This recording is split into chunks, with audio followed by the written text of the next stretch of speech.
Hey guys, welcome back to another episode of Rain Day Gaming. My name's Rain Day, and today we're doing something called Chaac Clash. We're doing Chaac in Clash game mode. Now, you may notice that the sound is down, and it's just because I had some other stuff playing in the background that I didn't want to put on YouTube, but the gameplay is the most important aspect, and hopefully I'll have a little bit of music in the background of this so that it's not too boring. It's not just my voice, even though my voice is a very calming and soothing voice to listen to, I must say myself.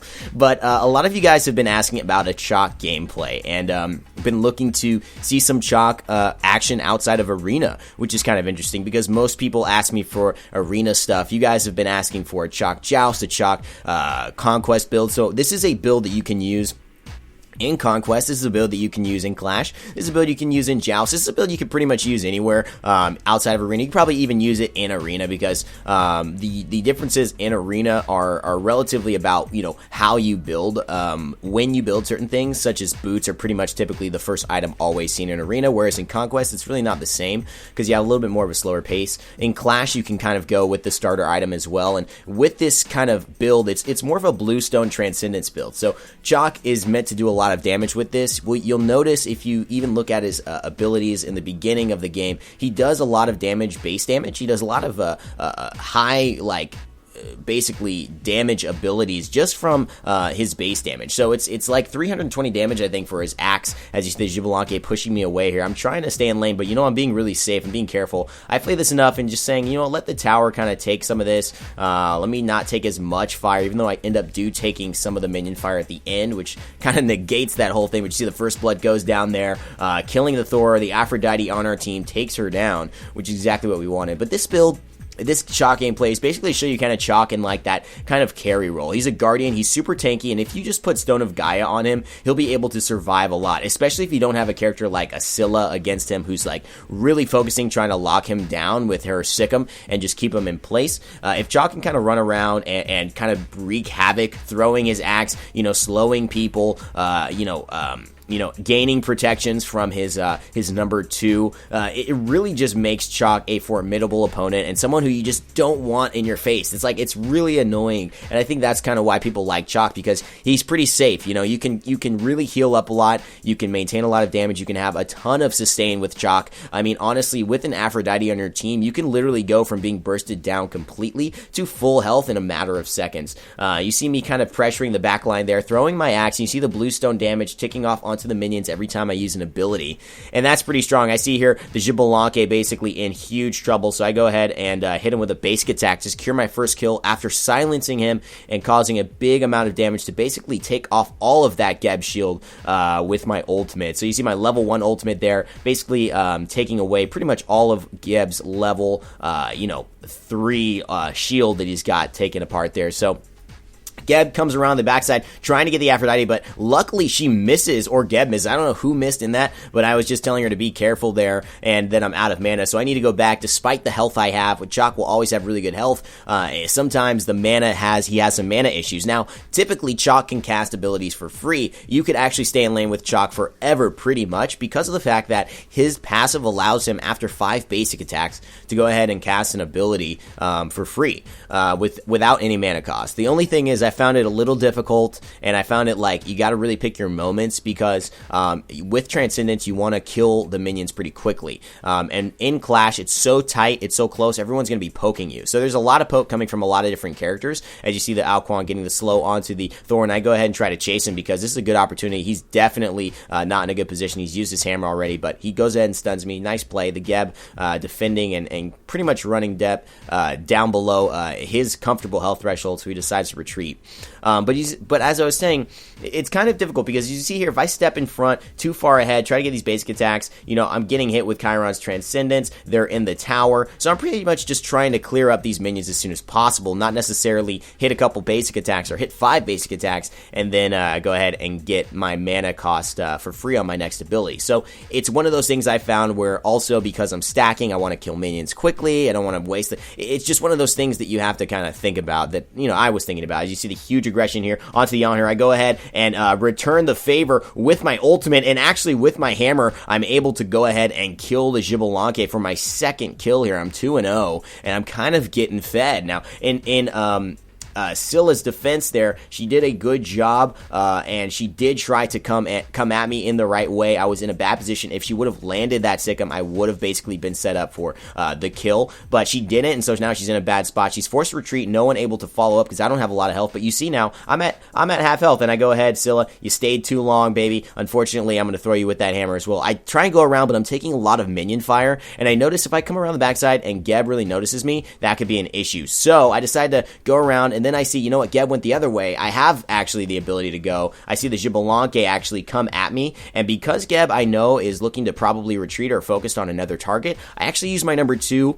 to juke Xbalanque out, force him in a bad position, and now fight the on her, and I'm kind of left alone. People don't really know where I am, so I decide, hey, you know what, a little risky, but let me go ahead and take this blue buff while no one's paying attention to me, hoping my animations and my sounds don't make enough noise, and I decide to get it. I'm like, wow, yeah, got my blue buff, awesome. You see, I got my 5 stacks there, so my next ability I cast is going to be for free. I'm feeling good. I've got full boots after those 2 kills, and so this is looking pretty good for me. I realize I have 900 gold, and I say, you know what, let me pick up the first part of Jotunn's Wrath, which Jotunn's Wrath is going to give me not only penetration, not only power, but it's going to give me cooldown, and it's going to give me mana. So this is a really good item. I mean, it gives me so many different things, and if you go like an ability-powered route like Transcendence Jotunn's, or like Transcendence basically, then you definitely want to go Jotunn's, because you're going to have a lot of mana, you're going to be able to use your abilities to really help the team fight and really like make a big difference. I know Chiron has to go that way, so I throw my axe basically just to poke him enough so that he's completely out of the fight, completely out of defending, but he stays around. Pretty risky there. He's staying around. We are not diving. We have not shown to be the most aggressive team, so I guess he's just saying, yeah, let me stay for a little bit. But as you see, the combo between my axe and Thor's boulder basically taking everyone there down to about 20% health, yet the Thor is still fighting, and so is the Geb. I'm a little surprised by this. The on her jumps onto the Scylla and actually takes her out. Great play, and I see the Geb is in trouble, so I go ahead and decide to pop my ultimate there and just finish him off as the knockup from the Hercules comes out. I actually see the Thor is running around there and not in a good position, but he uses his hammer in a really nice way. The on her is on him though and ready to follow up, and actually goes ahead and takes him out. So the on her having a really nice game and pushing the Thor out, pushing everyone out with that team fight, effectively winning it for us, and now we're able to reap the benefits by grabbing the damage buff.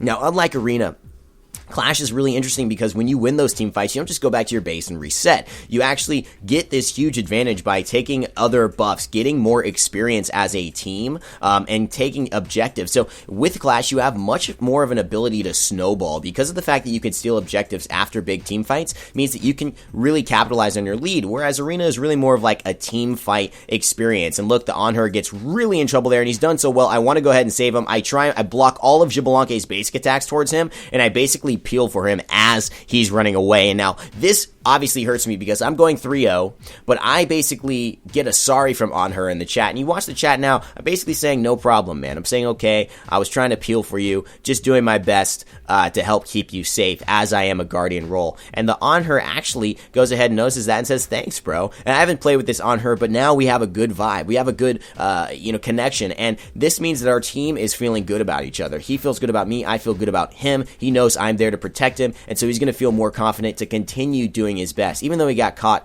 in a bad spot there. So for me, I always love encouraging that positive dynamic between teammates. I actually know a friend of mine who actually goes on League of Legends, and before he even starts the League of Legends game, he just says, hey guys, everybody, I just want to let you know, good luck, whatever happens, but let's work as a team, and thank you guys for taking the time to play, yada yada, like sets it all up. I go ahead and see the Thor there. I use my 2 too early, and that's a good thing to show you guys.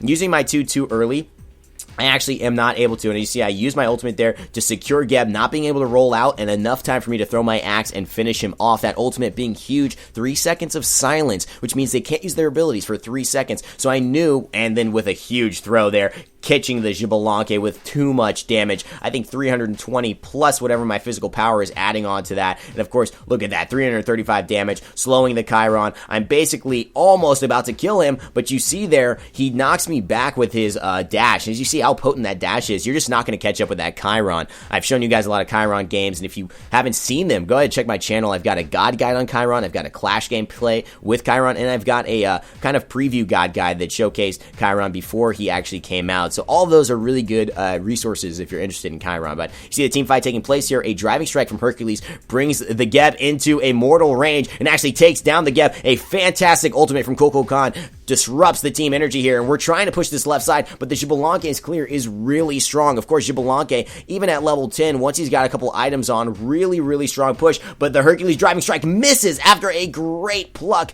putting him in just enough of a wider arc to be able to survive and actually run back to base. Otherwise, that was a dead Xbal. Let me tell you that. That was a dead Mayan ball player, I gotta tell you.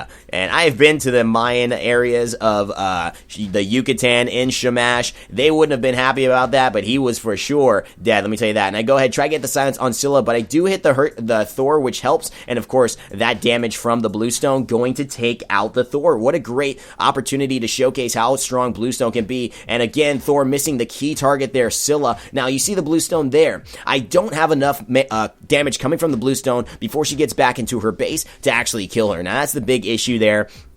And if you actually pay attention to the clan chat, we're having a nice clan chat here. No problem. Somebody's asking some questions. We're saying no problem. That's where we are. We're a clan here to help. And I notice, I'm not really noticing that now. I mean, I am now while I'm talking, but not during the game. So during the game, I'm pretty much just saying, all right, we need a siege. We need to figure this out, guys. We haven't been able to push any of these Phoenixes. On her has not been helping us on this side, and I think it's been an issue. And a Thor dunk comes on after a ton of basic attacks by Xbalanque, and I'm basically screwed. Now I'm looking at what item do I get next? What really do I want to do for this build? What would I suggest for you guys? And really, it comes down to this. There's one item that's ridiculously strong on Chaac, and that's Stone of Gaia, because of the fact that he's already got such strong healing. Now, my next decision is, do I go for Frostbound or do I go for Mail of Renewal? And I look at my kit and I say, you know what, really, I don't have any physical defense right now, and also the cooldown and the health will really help me be a little bit tankier, and also that passive, gaining 15% of my maximum health and mana over the next 5 seconds when I get a kill or an assist, which has been happening pretty frequently, is going to really help my sustain in these fights, including that with the Aphrodite, including with the 2% maximum health regen every 5 seconds from the Stone of Gaia, and my healing from my number 3. So Chaac at this point, with a Mail of Renewal, with a Stone of Gaia, with his number 3, is a beast. And of course, if you have some kind of healing support with Aphrodite there, she's just nasty. And of course, you see me take the back camps there. I'm 7-2. If you take these back camps, it really will help just to continuously make sure you're getting as much experience as possible. We've got a 6,000 gold lead, and we've definitely got an experience lead, and we now just got the Gold Fury, so now we have a 9,000 gold lead. And you guys can see how much of a deal that is. The On Her dies as a result, but I realize the tower's no longer there, and I go ahead and just dominate the Thor. But of course, the boulder from actually Hercules ends up finishing the kill, and I don't get credit for that, but I throw my axe, and it actually hits the Scylla, forcing her to retreat. She was looking to actually go back into the fight due to the fact that Xbalanque ulted, and we all felt really pressured, but because I actually blind threw my axe into where I thought she was going to come in, and it actually hit her, she was forced to retreat there. So that was kind of a lucky play, kind of a, heads up play where, you just kind of hope for it. You're like, I think she's going to be coming back. Let me throw this here, and it actually works out to my favor, and that takes off a big chunk of her life. You can see I'm a tank. I've got Stone of Gaia. I'm level 14. She's level 11, and I've only got 1,700 health. What do you think she has? Probably 1,000, maybe less. I just did an ability that takes off about 400 damage, so it pretty much took off almost half of her health, right? It's taking off a huge chunk of her health, and so she's definitely going to retreat after I land that. But the Scylla been a bit of a nuisance for me. I like the way that she's playing. She's definitely making it difficult. The Geb going in on the Aphrodite, I'm trying to peel as much as possible. You see it taking off about 30% of her health there, 25% of her health, and I'm getting kind of aggressed on, but the Aphrodite link comes on just in time, and that healing, plus the healing from my number 3, brings me right back up to full health. Now that's huge. That's massive. That's exactly the potential of Chaac with somebody in a healing role, and how sustaining they can be. Playing off each other, healing each other, or receiving the heal from someone who's already got a heal. You can look, I'm taking a ton of damage, but then at the end of it all, I'm ending up with full health again. You see, guys, I was taking a ton of damage, and you see I'm going on the Scylla here, but then I decided to go onto the Chiron, an unexpected ult I know from him, and I go ahead and finish him off, but the Aphrodite actually takes the kill because of the burst from her number 2 that she actually likes to pop and secure that damage, and it was a smart move. I go ahead and get 300 damage of basic attacks onto the Scylla. My heal is down, so I'm a little worried, but the Herc goes not on me, on the Ao Kuang, but the ultimate comes on just enough to push him far back, and we're still not able to push this Phoenix. Now I'm getting a little frustrated. I see Anhur by the side on his left-hand side, and I realize he's the reason we're not able to push this Phoenix, but you know what? He's going ahead and pushing the right enemy Phoenix. Now I go ahead and see them rotating, and so I call out, be careful right. Now, I don't know where he goes, but I'm pretty sure that he is about to die really soon. Now, if he doesn't, all good, but I have a feeling that that's not a good spot for him to be, considering the fact that he was up a little bit too high. Now, you see Anhur did somehow make it out alive, and this team fight is changing for not our end here. The Chiron ult comes out. It does hit me 3 times. I'm trying to basically peel for the Hercules, and I do. So I save him, but in my angst to try and, you know, get some damage off or try and just peel, I ended up actually dying. And now the Hercules is dying as well because he turned around. He should have just kept running. But you know what? It's what happened. Now, I also have to tell you what's interesting is you notice I'm Chaac, we have our Hercules as well. It seems like maybe a lot of front line, but it's really not. In the meta right now, the damage, the importance of all of this is that you really need a huge front line. The front line matters more so than the back line, and that's why I've been telling myself and challenging myself to get better at front line characters. It's interesting you guys asked me to play Chaac. As you see, I'm writing here that something needs to change. We need to actually just push right lane because we've got the Phoenix down, Scroof going for left. They're defending it really well. Let's just go right, and let's just win a team fight there while they're defending it, and let's just win the game. That's my intention, and they're now, you know, only 4,000 gold behind us, so I could see that this is, if we lose another team fight, this could be just anybody's game. So I'm like, let's take advantage of the fact that we have that Phoenix, and let's go ahead and push right lane with our fire minion. So they're trying to push everybody back.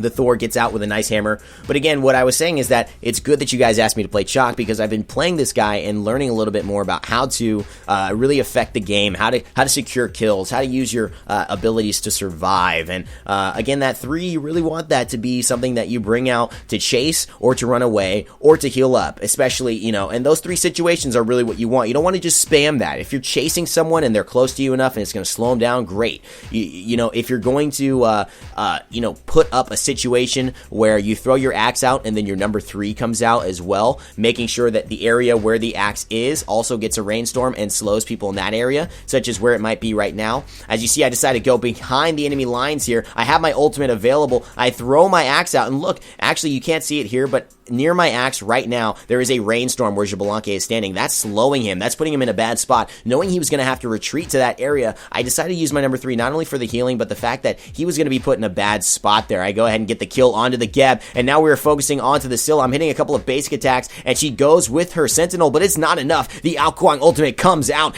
actually the Coco Khan ultimate comes out, taking him down. I use my 2 to get away from the Xbalanque, and one more attack from the Cool Khan will seal the deal. We decide to go ahead and take the Titan. This game is ours. They had their time. They had a chance. Chiron, you coming in here, buddy? Let me go ahead and just 1v1 you right now. He turns into Centaurus. People are almost down. The Hercules is down. Will we be able to finish it, actually? But I go ahead and say, you know what? Screw you, Chiron. I'm Chaac. I'm here. Get off my back.